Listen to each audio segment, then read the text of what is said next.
ਦੇਖੋ ਯਾਰ ਯੂਰਪ ਦੇ ਪਿੰਡ ਜਿਹੜੇ ਨਾ ਉਹ ਵੀ ਏਡੇ ਸੋਹਣੇ ਨੇ ਨਾ। ਆ ਸਾਹਮਣੇ ਛੋਟਾ ਜਿਹਾ ਰੈਸਟੋਰੈਂਟ ਕਿੰਨਾ ਪਿਆਰਾ ਹੈ। ਏਡੇ ਸੋਹਣੇ ਪਿੰਡ ਨੇ ਨਾ ਕਿ ਮਜ਼ਾ ਆਉਂਦਾ ਰਹਿਣ ਦਾ।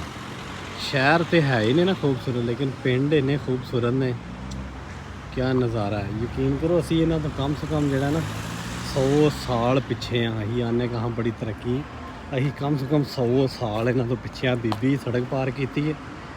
ਪੱਦੂ ਨਾਲੇ ਬਣਿਆ, ਪੈਦਲ ਚੱਲਣ ਵਾਲਿਆਂ ਦੇ ਪਾਰ ਕਰਨ ਵਾਲਿਆਂ ਦੀ ਜਗ੍ਹਾ ਬਣੀ ਹੈ। ਰਿਸਪੈਕਟ ਕਰਦੇ ਨੇ, ਕਾਨੂੰਨ ਦਾ ਇਹਤਰਾਮ ਕਰਦੇ ਨੇ। ਹਰ ਬੰਦੇ ਕੋਲ ਇੱਥੇ ਗੱਡੀ ਹੈ, ਹਰ ਬੰਦੇ ਕੋਲ। ਅਸੀਂ ਇਹ ਜਲਾਤ ਏਰੀਆ ਸਾਹਮਣੇ ਆਈਸਕ੍ਰੀਮ ਵਾਲੀ ਦੁਕਾਨ ਹੈ, ਲੋਕ ਇੰਜੋਏ ਕਰਦੇ ਨੇ, ਆਈਸਕ੍ਰੀਮ ਖਾਂਦੇ ਨੇ।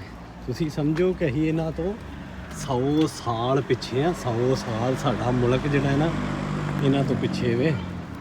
ਸਾਡੇ ਫਿਰ ਇਹਨਾਂ ਜਿਹੜੀਆਂ ਪੁਰਾਣੀਆਂ ਬਿਲਡਿੰਗਾਂ ਨੇ ਨਾ ਉਹ ਸਾਡਾ ਸਾਰੀਆਂ ਸੰਭਾਲ ਕੇ ਰੱਖੀਆਂ।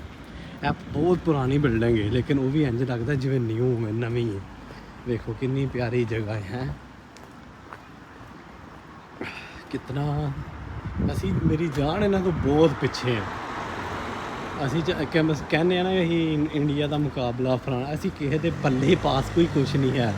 ਅਸੀਂ ਕਿਸੇ ਦੇ ਕੋਈ ਮੁਕਾਬਲਾ ਸਾਡਾ ਇਹਨਾਂ ਦਾ ਹੈ ਹੀ ਨਹੀਂ। ਅਸੀਂ ਇਹਨਾਂ ਤੋਂ 100 ਸਾਲ ਪਿੱਛੇ। ਜਗ੍ਹਾ ਜਗ੍ਹਾ ਵੇਖਾਂ ਬਹਿਣ ਵਾਲੀ, ਆਵਾਮ ਦੇ ਵਾਸਤੇ ਸਹੂਲਤਾਂ ਨੇ, ਬਹਿਣ ਵਾਸਤੇ ਜਗ੍ਹਾ ਹੈ।